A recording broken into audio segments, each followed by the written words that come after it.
அன்புள்ள ஆண்டவரே, இந்த அருமையான காலை வேலைக்காக நன்றி செலுத்துகிறோம். இப்பொழுது நம்முடைய வார்த்தையை தியானிக்கும் பொழுது எங்கள் ஒவ்வொருவரோடும் பேசுங்க ஆண்டவரே. சத்தியத்தை அறிவீர்கள், சத்தியம் உங்களை விடுதலையாக்கும் என்று சொன்னீரே. ஒவ்வொருவரும் நாங்கள் விடுதலையோடு வாழும்படிக்கு உதவி செய்யுங்க. துதிகன மகிமையாவும் உமக்கே செலுத்துகிறோம். இயேசு கிறிஸ்துவின் நாமத்தில் ஜெபிக்கிறோம் பிதாவே, ஆமேன், ஆமேன். Price Lord. உங்கள் ஒவ்வொருவரையும் நான் வாழ்த்துக்கிறேன். இந்த காலை வேளையில் இப்படி நாம் சகோதர சகோதரிகளாக கூடி ஜெபிப்பது பெரிய கிருபை, நமக்கு கிடைத்த ஸ்லாக்கியம் இது. இதை நம்ம அலட்சியமாக இல்லாமல் சந்தோஷத்தோடு நாம் தேவனை ஸ்தோத்தரிப்போம், தேவனுடைய வார்த்தையை கேட்போம். கலாத்தியர் 5ஆம் அதிகாரம் 13ஆம் வசனத்தை நான் வாசிக்கிறேன். சகோதரரே, நீங்கள் சுயாதீனத்திற்கு அழைக்கப்பட்டீர்கள். இந்த சுயாதீனத்தை நீங்கள் மாம்சத்திற்கு ஏதுவாக அனுசரியாமல் அன்பினாலே ஒருவருக்கொருவர் ஊழியம் செய்யுங்கள். My brothers, you are called to be free, but do not use your freedom to indulge the sinful nature, rather serve one another in love. இந்த வசனத்தில் நாம் பார்க்கிறோம், நாம் சுயாதீனத்திற்கு அழைக்கப்பட்டோம். அதாவது நம்ம ஒவ்வொருவருக்கும் ஒரு ஃப்ரீ வில் கொடுக்கப்பட்டிருக்கிறது. நமக்கு ஆண்டவர் அதை கொடுத்திருக்கிறார். ஆனால் அதை என்ன செய்யக்கூடாதுன்னா, we should not misuse it. We are having free will, but we should not misuse it. அதை தப்பாக பயன்படுத்தக்கூடாது என்று இங்கே கலாத்தியரில் சொல்லுகிறதை பார்க்கிறோம் பிரியமான. எனவே இந்த வசனத்திலேருந்து அப்போ பார்த்தோம்னா நமக்கு there are two wills in our life. One is our free will, that is our self will. Another one is God's will. அது தேவனுடைய சித்தமாக இருக்குது. ஒன்று நம்முடைய சித்தம், இன்னொன்று தேவ சித்தமாக இருக்குது. இதை ரெண்டை குறித்து நான் கொஞ்ச நேரம் உங்களோடு சிந்தித்து நான் ஜெபிக்க ஆசைப்படுகிறேன். இப்போ வேதத்தில் என்ன சொல்கிறாங்கன்னா, we are created with the capacity to make choices and are held responsible for those choices. இப்போ மனுஷர்களாகிய நமக்கு என்ன பண்ணியிருக்காருன்னா ஆண்டவர், நாம் சூஸ் பண்ண முடியும். we can choose the things, அது ரைட்டோ ராங்கோ, அதை நம்ம சூஸ் பண்ணுறதுக்கு நமக்கு கெப்பாசிட்டி, நமக்கு அந்த அறிவை கொடுத்துருக்காரு, திறமையை கொடுத்துருக்கிறாரு.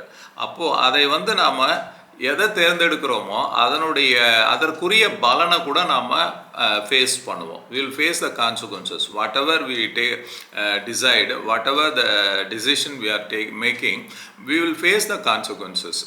அப்படி தான் அதை தான் சொல்கிறாரு இங்கே. இப்போது இதை புரிந்து கொள்ளணுன்னா நாம் ஆதாம் வாழ்க்கையை தான் நம்ம பார்க்கணும். ஆதாம் வாழ்க்கையில் அவர் அந்த சுய விருப்பத்தை இல்லைன்னா ஃப்ரீ வில்லை எப்படி அவர் பயன்படுத்தினாருன்னு நம்ம ஆதியாகமம் 3ஆம் அதிகாரம் 6ஆம் வசனத்தை பார்க்கிறோம். அப்பொழுது ஸ்திரீயானவள் அந்த விருட்சம் புசிப்புக்கு நல்லதும் பார்வைக்கு இன்பமும் புத்தியை தெளிவிக்கிறதற்கு இச்சிக்கப்படத்தக்க விருட்சமுமாய் இருக்கிறது என்று கண்டு அதன் கனியை பறித்து புசித்து தன் புருஷனுக்கும் கொடுத்தால் அவனும் புசித்தான். இங்கே பார்க்கிறோம், ஆண்டவர் ஏதேன் தோட்டத்தில் ஆதாமையும் ஏவாளையும் வைத்து எல்லா பழங்கள் எல்லாவற்றையும் நீ சாப்பிடலாம், ஆனால் அந்த ஒரு பழத்தை மட்டும் நீ சாப்பிடக்கூடாதுன்னு சொல்கிறாரு. இங்கே அதை நமக்கு நல்லா இது தெரிந்த பகுதி இது. இப்போது அவங்களுக்கு அந்த ஃப்ரீ வில் இருக்குது, சூஸ் பண்ணுற அந்த கெப்பாசிட்டி இருக்குது பாருங்கள். அப்போது அவங்க என்ன பண்ணுறாங்கன்னா, பிசாசனுடைய வார்த்தைக்கு கீழ்ப்படிந்து அவங்க அந்த பழத்தை ஆண்டவர் சொன்ன எதை விளக்குனாரோ, எதை செய்யக்கூடாதுன்னு சொன்னாரோ அந்த ஒரு டிசிஷன் அதை போய் எடுக்கிறாங்க, அதை சாப்பிட்றத பார்க்குறோம் இங்கே. அப்போது they used free will. அவங்களே அவங்களுக்குள்ள இருந்த அந்த சுய விருப்பத்தை அவங்க நிறைவேற்ற. தேவ சித்தம் என்னன்னா அதை சாப்பிடக்கூடாது, ஆனால் அவங்க சித்தம் அதை சாப்பிட்டாங்க. அப்போ அங்கே என்ன பார்க்குறோன்னா, அங்கே மரணம் வருகிறதை பார்க்குறோம் பிரியமானவர்களே. ஏன்னா அது they acted against the will of God. அது தேவனுடைய சித்தத்துக்கு விரோதமாக இருந்ததுனால அங்கே மரணம் அவங்க வாழ்க்கையில் வருகிறதை பார்க்குறோம். ஆனால் ஆண்டவராகி இயேசு கிறிஸ்து என்ன செய்கிறாருன்னு நம்ம பார்க்கலாம். லூக்கா 22:42 நாம் பார்க்கிறோம். பிதாவே, உமக்கு சித்தமானால் இந்த பாத்திரம் என்னை விட்டு நீங்கும்படி செய்யும், ஆயினும் என்னுடைய சித்தத்தின்படி அல்ல உம்முடைய சித்தத்தின்படியே ஆக கடவுது என்று ஜெபம் பண்ண. இது சிலுவைக்கு போகிறதுக்கு முன்னாடி கெத்செமனே தோட்டத்தில் அவர் அந்த இரவில் ஜெபிக்கிறார். அவர் சொல்கிறாரு, எனக்கு இந்த பாத்திரம் நீங்கணுங்கிறது தான் என்னுடைய விருப்பமாட்டம் இருக்குது, ஆனாலும் என்னுடைய சித்தம் அல்ல உம்முடைய சித்தம். He surrendered his will to God's will. இங்கே என்ன பண்ணுறோம், அங்கே ஆதாம் என்ன பண்ணுறாருன்னா அவர் சுய விருப்பத்தை தேவ சித்தத்துக்கு விரோதமா பயன்படுத்துறாரு. ஆனா இங்க ஆண்டவராகிய இயேசு கிறிஸ்து தன்னுடைய சுய விருப்பத்தை வந்து சரண்டர் பண்ணிடுறாரு, தேவ சித்தத்துக்கு ஒப்பு கொடுக்கிறதை பார்க்கிறோம். எனவே இங்க வந்து ஜீவன் வருகிறதை பார்க்கிறோம். இயேசு கிறிஸ்து 3ஆம் நாள் உயிர்த்தெழுந்தார். அதன் மூலமாக ஆதாமினால் வந்த மரணம் நீக்கப்படுகிறதை நாம் பார்க்கிறோம் பிரியமானவர்களே. இதை நாம் ரோமர் 5ஆம் அதிகாரத்தில் நாம் பார்க்க முடியும். 17-19 ரோமன் சாப்டர் 5 verses 17 to 19 நான் வாசிக்கிறேன். அல்லாமலும் ஒருவனுடைய மீறுதலினாலே அந்த ஒருவன் மூலமாய் மரணம் ஆண்டு கொண்டிருக்க, கிருபையின் பரிபூரணத்தையும் நீதியாகிய ஈவின் பரிபூரணத்தையும் பெறுகிறவர்கள் இயேசு கிறிஸ்து என்னும் ஒருவராலே ஜீவனை அடைந்து ஆளுவார்கள் என்பது அதிக நிச்சயமாமே. ஆகையால் ஒரே மீறுதலினாலே எல்லா மனுஷருக்கும் ஆக்கினைக்கு ஏதுவான தீர்ப்பு உண்டானது போல, ஒரே நீதியினாலே எல்லா மனுஷருக்கும் ஜீவனை அளிக்கும் நீதிக்கு ஏதுவான தீர்ப்பு உண்டாயிற்று. அன்றியும் ஒரே மனுஷனுடைய கீழ்ப்படியாமையினாலே அநேகர் பாவிகளாக்கப்பட்டது போல, ஒருவருடைய கீழ்ப்படிதலினாலே அநேகர் நீதிமான்களாக்கப்படுவார். ஹல்லேலூயா. இங்கே 17வது வசனத்தில் என்ன பார்க்கிறோம்னா, ஒரு மனுஷனால டெத்து வந்தது, இன்னொரு மனுஷனால இயேசுவின் மூலமாக லைஃப் வந்தது, அங்கே ஜீவன் வருகிறது என்று சொல்லுகிறார். 18வது வசனத்துல பார்க்கிறோம், ஆதாமனால கண்டமனேஷன் வந்தது, ஆக்கினை வந்தது, ஆனா இயேசு கிறிஸ்துவனால ஜஸ்டிபிகேஷன் வந்தது, நீதி வந்தது அப்படின்னு பார்க்கிறோம். 19வது வசனத்துல பார்க்கிறோம், ஆதாமனால எல்லா மனுஷரும் பாவிகளானாங்க, சின்னர்ஸ் ஆனாங்க, ஆனா ஆண்டவராகிய இயேசு கிறிஸ்துவினால நீதிமான்களாக்கப்பட்டார், ரைச்சஸ் ஆனோம் அப்படின்னு பார்க்கிறோம் பிரியமானவர்கள். அப்போ இதுல நான் என்ன, இந்த பகுதியை நாம் தியானித்த பொழுது ஆவியானவர் ஒன்று சொன்னார், சுய சித்தம், நம்முடைய விருப்பம், அதாவது தேவனுக்கு விரோதமான காரியங்கள் அதை செய்தோம்னா அதற்குரிய கான்சிக்வன்சஸ் பார்த்தீங்கன்னா பாருங்க, டெத்து வருது, கண்டம்னேஷன் வருது, சின்னர்ஸ் ஆகிறோம். ஆண்டவராகிய இயேசு கிறிஸ்து தன்னுடைய சுய சித்தத்தை செய்யாம தேவ சித்தத்தை நிறைவேற்றினதால, சிலுவை பாடுகளை ஏற்றுக்கொண்டதுனால அங்கே என்ன பார்க்கிறோன்னா, அவருக்கு நமக்கு ஜீவனை கொடுத்தார். அது மாத்திரம் இல்லை, நீதி நமக்கு வந்தது, நாம் எல்லாம் நீதிமான்கள் ஆக்கப்பட்டிருக்கிறோம்னு பார்க்கிறோம். பிரியமானவர்களே, நம்முடைய வாழ்க்கையிலும் கூட அநேக காரியங்களை நாம் செய்கிறோம். அதாவது உலக பிரகாரமாக செய்கிறோம், ஆவிக்குரிய பிரகாரமாக செய்கிறோம். அப்படி நாம் செய்யும் பொழுது ரொம்ப கேர்ஃபுல்லாக பண்ணணும்னு தான் இந்த பகுதி நமக்கு சுட்டி காட்டுகிறது. அதை தான் கலாத்தியரில் நான் ஆரம்பத்தில் சொன்ன அந்த வசனம் சொல்லுது, you are call to be free but to not use your freedom to indulge the sinful nature, rather serve one another in love. அதாவது நமக்கு ஃப்ரீடம் இருக்குது, நமக்கு சுய விருப்பம் கொடுக்கப்பட்டிருக்கு, ஃப்ரீ வில் இருக்கு, நம்ம வந்து we can take our own decisions, but be careful, don't indulge the sinful nature. அதை வந்து, அதாவது தப்பான காரியங்கள், தேவனுக்கு விரோதமான காரியங்களை செய்யக்கூடாது அப்படின்னு நீங்கள் சொல்கிறார். உடனே இந்த சுய விருப்பம் அப்படின்னா, நீ காலையில் இட்லி சுடணுமா தோசை சுடணுமா, இது தேவ சித்தமா, இதுக்காகலாம் இல்லை, நீங்கள் இட்லியும் சாப்பிடலாம், தோசையும் சாப்பிடலாம், இதில் போய் குழப்பிக்க கூடாது.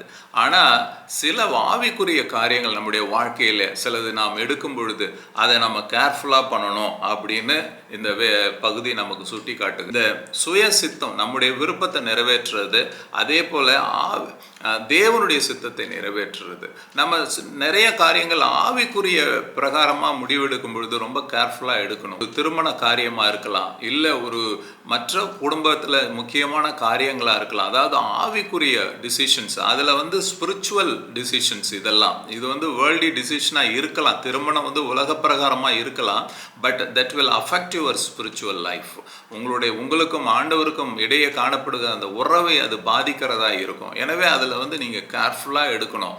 ஏன்னா எனக்கு தெரிந்த அநேகர் மேரேஜ் டைமில் வந்து பையன் நல்லா இருக்கான், பொண்ணு நல்லா இருக்கா, நல்ல வேலையில் இருக்கிறா, இதை மட்டுமே நம்ம பார்ப்போம், அழகாக இருக்கான், இதை மட்டுமே பார்த்துட்டு ஒரு முடிவு எடுப்பாங்க.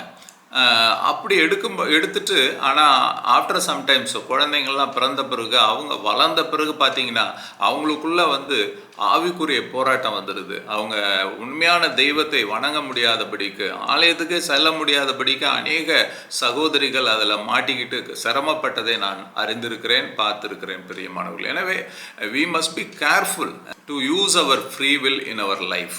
3 காரியங்கள் இந்த பகுதியிலிருந்து நான் ஆவியானவர் சொன்னதை நான் உங்களுக்கு சொல்ல போகிறேன். Don't take any decision according to your free will, it should not affect your spiritual life. அதாவது நீங்கள் எடுக்கிற டிசிஷன், அதாவது உங்கள் சுய விருப்பத்தில் நீங்கள் எடுக்கிற டிசிஷன் இருக்கு இல்லையா, it should not affect your spiritual life. திரும்ப நான் சொல்கிறேன், சும்மா இந்த புடவையே வாங்குறீங்க, ரெட் கலர் வாங்கலாமா, ஒயிட் கலர் வாங்கலாமா, இதுக்கெல்லாம் போய் ஜெபிக்கணும்னு இல்லை, இதில் போய் பயப்படுறதுக்கு இல்லை. உங்களுக்கு என்ன கலர் அங்கே அவைலபிளோ அதை வாங்கிக்கலாம், எவ்வளோ விலைக்கு வாங்க முடியுமோ அதை வாங்கிக்கலாம். அதெல்லாம் ஒரு பெரிய விஷயம் கிடையாது. ஆனால் நான் சொன்ன பாருங்கள், திருமண காரியங்கள் இப்படிப்பட்ட சில காரியங்களில் நம்ம வந்து ரொம்ப ஜாக்கிரதையாக இருக்கணும். we have to take decision according to God's will. we should pray for itங்க. அதுக்காக ஜெபிக்கணும். ஈவன் அது தாமதப்பட்டாலும் பரவாயில்லைங்க. நானும் எங்கள் ஒய்ஃபும் கூட நாங்கள் பேசிகிட்டு இருக்கிறோம். திருமணம் வந்து 30 வயசில் ஆகலைனாலும் பரவாயில்ல, அதுக்காக யாரையோ ஒருத்தரை கட்டுறதில்ல. அதுபோல் திருமணம் ஆகிட்டு பார்த்தீங்கன்னா 3 மாதத்தில் டிவோர்ஸ் ஆகுது, 3 மாதத்தில் சூசைட் ஆகுது. அப்புறம் பாருங்கள், கல்யாணம் ஆகிட்டு குழந்தைங்க பிறந்த பிறகு அந்த குழந்தைங்களுக்கு எந்த தெய்வத்தை கும்பிட்றதுன்னு கூட தெரியாத குடும்பங்கள்லாம் எனக்கு தெரிஞ்சு இன்னமும் இருக்கிறாங்க. அதனால் போராட்டங்கள்லாம் நடக்கிறத நான் பார்க்குறேன். அப்படிப்பட்ட திருமணங்கள் அவசியமே கிடையாது. ஆண்டவர் இடத்துல நம்ம ஒப்பு கொடுத்து we have to wait for it. நான் தெளிவாக சொல்லுவேன். நான் என்னுடைய அனுபவத்திலேருந்து சொல்கிறேன். Personal experience with so many families. we are seeing such families. So அதனால் ஹேஸ்டி டிசிஷன்லாம் எடுக்காதீங்க. ஆவிக்குரிய வாழ்க்கைக்கு விரோதமாக உங்கள் சுய விருப்பத்தை நிறைவேற்றவே கூடாது. இது ஒன்று. ரெண்டாவது, don't worry, even if you have taken any decision according to your free will, no need for condemnation. இதுதான் ரெண்டாவது ஆவியானவர் சொல்கிறார். முதலாவது என்ன சொல்கிறாருன்னா, உன் சுய விருப்பத்தில் உன் சுய இச்சையில் டிசிஷன் எடுக்காத. அதுவும் குறிப்பாக ஆவிக்குரிய வாழ்க்கைக்கு விரோதமாக நீ எடுக்கவே கூடாதுன்னு சொல்கிறாரு. ரெண்டாவது என்ன சொல்கிறாரு, even if you take some decision knowingly or unknowingly, don't worry, don't condemn yourself. அதுக்காக கவலைப்பட. இப்போ எடுத்தாச்சு, ஒரு டிசிஷன் பண்ணியாச்சு, இப்போ போய் உக்காந்துட்டு நான் அதை செஞ்சிடக்கூடாது, இதை செஞ்சிடக்கூடாது, அதனால தான் இப்படி நடக்குது. நிறைய குடும்பங்களில் பார்த்தீங்கன்னா இது ஒரு பெரிய பிரச்சனையாக இருக்கும். உங்களால் தான் இப்படி ஆச்சு, என்னால் தான் இப்படி ஆச்சு, நீ இல்லைன்னா இதை நான் செஞ்சே இருக்க மாட்டேன். இல்லை, அது நடந்துருச்சு, இட்ஸ் அ பாஸ்ட் ஒன். இப்போ வந்து அதே போல் நிறைய பேருக்கு பார்த்தீங்கன்னா அந்த குற்ற உணர்வு தான் பெரிய பிரச்சனையாக இருக்கும். நான் அதை செஞ்சிடக்கூடாதுங்க, இது பண்ணினதுனால தான் இப்படி ஆயிடுச்சு, என்னால் தான் என் பையன் கெட்டுட்டான், என்னால் தான் என் பொண்ணு வாழ்க்கை இப்படி ஆயிடுச்சு, என் குடும்பத்து சூழ்நிலைக்கு நான் தான் காரணம். கரெக்டு, அது உண்மைதான். நீங்கள் எடுத்த டிசிஷனால தான் அந்த சூழ்நிலை இருக்கலாம். You may be going through difficult situations because of your decision இருக்கலாம். நீங்கள் உங்கள் சுய விருப்பத்தில் பண்ணியிருப்பீங்க, மற்றவனை பார்த்து பண்ணியிருப்பீங்க, அடுத்தவங்களை பார்த்து செஞ்சுருப்பீங்க. இது அநேகர் செய்வோம். என் வாழ்க்கையில் கூட நான் சொல்ல முடியும். அது வந்து உன் ஆவிக்குரிய வாழ்க்கையை பாதிக்கும்னு நீ நினச்சின்னா கண்டிப்பாக செய்யக்கூடாது, அட் எனி காஸ்ட். அதனால் எவ்வளோ லாபம் வந்தாலும் சரிங்க, நஷ்டம் வந்தாலும் சரிங்க, டோன்ட் டேக் எனி டிசிஷன்ஸுங்க. ஆமாம், அதுதான் ஆவியானவர் இன்றைக்கு திட்டமாக சொல்கிறார். Don't take any decisions that will affect your spiritual life. ரெண்டாவது, அப்படி எடுத்துட்டீங்க, ஏற்கனவே செஞ்சுட்டீங்க, நேற்று எடுத்தாச்சு, அதுக்காக இன்றைக்கி உக்காந்து நீங்கள் கவலைப்படுறதோ குற்ற உணர்வில் இருக்கிறதோ, இல்லை அதுக்காக நான் அதை பண்ணிவிடுவேன், இதை பண்ணிடுறேன், நான் வீட்டை விட்டு போயிடுறேன், சூசைட் பண்ணிக்கிறேன், no, that is from devil. Don't do that. காரணம் என்ன தெரியுங்களா? மூன்றாவது ஆவியானவர் சொல்லுகிறார், அவர் Jesus Christ is there. He will deliver us from any situation and restore us. Hallelujah, hallelujah. இதுதான் வந்து நம்ம கடைசியாக தெரிந்து கொள்ள வேண்டிய ஒரு விஷயம். as a children of God we are having our father. எப்படி ஆதாம் வந்து பாருங்க, ஆண்டவர் சொன்ன வார்த்தையே மீறி அவர் சுய விருப்பத்தில் பிசாசுக்கு கீழ்ப்படிஞ்சு அவர் அந்த தவறை செய்தாருங்க. அதனால் என்ன பாருங்க, மரணம் வந்தது, அதனால் வந்து கண்டம்னேஷன் வந்தது, அதனால் வந்து நம்ம பாவிகளாகப்பட்டோம். அவர் மட்டும் இல்லை, இன்னைக்கு வரைக்கும் நம்ம பாவிகளாக ஜனங்க வாழறதுக்கு காரணமே ஆதாம் தான். ஆனால் பாருங்க, ஆண்டவராகிய இயேசு கிறிஸ்து வந்து அவர் ஜீவனை கொடுத்தார், அவர் நீதியை கொடுத்தார், நம்மை நீதிமான்களாய் மாற்றி இருக்கிறார். ஆதாமையே மன்னிச்சிருக்காருங்க, ஆதாம் எடுத்த டிசிஷனையே மாற்றி இருக்காரு. நீங்களும் நானும் ஒரு சாதாரண ஆட்களுங்க, நாம செய்கிற காரியங்களை நிச்சயமாய் அவர் மன்னிப்பார், நம்மை மாற்ற வல்லவராக இருக்கிறார். ஹல்லேலூயா. இதுதான் இந்த காலை வேளையிலே ஆவியானவர் உங்களுக்கும் எனக்கும் சொல்லுகிற ஒரு உறுதியான வாக்குத்தத்தமாக இருக்கிறது. நம்ம எடுக்க வேண்டிய டிசிஷன்ஸ் ஏதாகிலும் ஆவிக்குரிய விஷயங்கள்ல நம்ம குடும்பத்தில் காரியங்கள் ஏதாவது செய்யும் பொழுது அது ஆவிக்குரிய வாழ்க்கையை பாதிக்காதபடிக்கு நாம் பார்த்து கொள்ள வேண்டும். அது நம்முடைய கடமையாக இருக்குது. வசனத்தை பார்க்கணும். எல்டர்ஸ் யாராகிலும் பாஸ்டரை கேட்கணும், ஆண்டவரே நான் என் பிள்ளைக்கு இதை செய்யலாமா, இதனால் ஏதாகிலும் எங்களுடைய ஆவிக்குரிய விஷயத்தில் பாதிக்கப்படுமான்னு தான் பார்க்கணும். உலக பிரகாரமாக சிலதெல்லாம் செய்வோங்க. ஒரு எப்படியே போய் ஒரு பேங்க்கில் போடுறீங்க, ஏதோ ஒன்று செய்கிறீங்க, அது ஏதோ ஒரு லாஸ் ஆகுது, ஒரு பிரச்சனை வருது, அதெல்லாம் கவலைப்பட வேண்டியதில்லை. அதெல்லாம் உலக பிரகாரமான காரியம், வேர்ல்டி திங்ஸ். ஆனால் அதற்கும் ஆண்டவர் நமக்கு யோசனை கொடுப்பார். நம்ம ஜெபிச்சோம்னா யோசனை கொடுப்பார். ஆனால் அதை காட்டிலும் நம்முடைய ஆவிக்குரிய வாழ்க்கை, நம்முடைய பிள்ளைகளுடைய வாழ்க்கை பாதிக்கப்படும் தெரிஞ்சதுன்னா அந்த டிசிஷன்ஸை நம்ம எடுக்கவே கூடாது. அப்படி நம்ம செய்திருந்தோம்னாலும், இதுவரைக்கும் செய்திருந்தா கவலைப்படாதீங்க, குற்ற உணர்வில் இருக்காதீங்க, வெளியில் வாங்க. ஏன்னா ஆண்டவர் இயேசு கிறிஸ்து நம்மை மன்னிக்கிறவராக இருக்கிறார், விடுவிக்கிறவராக இருக்கிறார். அவர் சர்வ வல்லமுள்ள தேவனாக இருக்கிறார். யோபு அதனால தான் சொல்கிறார் பாருங்க, தேவரீர் சகலத்தையும் செய்ய வல்லவர், நீர் செய்ய நினைத்தது ஒரு நாளும் தடைபடாது என்பதை அறிந்திருக்கு. எப்போ சொல்கிறார்? ஈ லாஸ்ட் எவ்ரிதிங். குழந்தைகளை இழந்துட்டாரு, ஆடு மாடு ஒட்டகங்கள் எல்லாத்தையும் இழந்துட்டாரு, உடல் சுகத்தை இழந்துட்டாரு. ஆனால் ஆண்டவரை அவர் நம்பினார். கடைசியாக அவர் இரட்டத்தனையாய் ஆசீர்வதிக்கப்பட்டார். பிரியமர், ஆதாமுடைய மீறுதலை மன்னித்து ஜீவனை கொடுத்த தேவன் உங்களையும் என்னையும் மீட்டு ஜீவனை கொடுக்க வல்லவராயிருக்கிறார். ஆண்டவருடைய கரத்தில் நம்ம ஒப்பு கொடுப்போம். இனி நாம் வருகிற இன்னையிலிருந்து நம்ம ஏதாயிலும் முக்கியமான காரியங்கள் எடுக்கும் பொழுது குடும்பத்தில், பிள்ளைகள் வாழ்க்கையில், நம்முடைய வாழ்க்கையில், சர்ச் விஷயங்களில் ஜாக்கிரதையாக இருக்கணும். நான் இனிமேல் இந்த சர்ச்சுக்கு போக மாட்டேன், அதுக்கு போக மாட்டேன், இங்கே போவேன். வீட்டில் படுத்திருந்தீங்கன்னா பிசாசு உங்களை அமிக்கிடுவான், மொத்தமாக உங்கள் வாழ்க்கையை அவன் கெடுத்துருவான். ஆலயத்துக்கு போங்க. Go to church. Take counsel from your pastor. Submit to God. Obey to spirit of God. இதைத்தான் நம்ம செய்யணும். ஆதாம் வெளியில் துரத்தப்பட்ட பிறகு அவர் அப்படியே இருந்திருக்க மாட்டார். கண்டிப்பாக அவர் ஆண்டவர் இடத்துல மன்னிப்பு கேட்டிருப்பார், கதறி அழுதுருப்பார். ஏவாலாம் கதறி அழுதுருப்பாங்க. அதனால தான் ஆண்டவர் திரும்பவும் பாருங்க ஆபேலுக்கிட்டையும் காயினுக்கிட்டையும் பேசுகிறத பார்க்குறோம். உடனே ஆண்டவர் மாறிடுறாரு பாருங்க. அவர் God is such a wonderful God, forgiving காடுங்க. அவர் நம்ம அவருடைய கிருபை இருக்கு பாருங்க, அது அதிகமாக இருக்குங்க.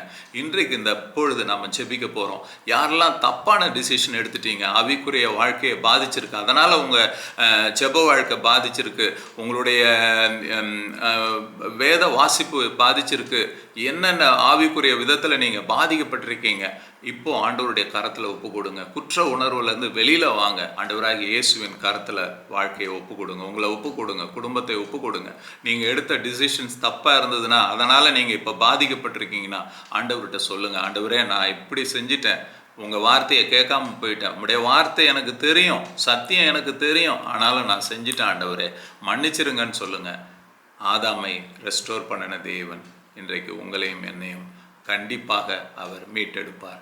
நமக்கு இழந்து போன சந்தோஷத்தை கொடுப்பார், இழந்து போன சமாதானத்தை நமக்கு கொடுப்பார். கர்த்தர் உங்கள் ஒவ்வொருவரையும் ஆசீர்வதிப்பாராக. Let us pray.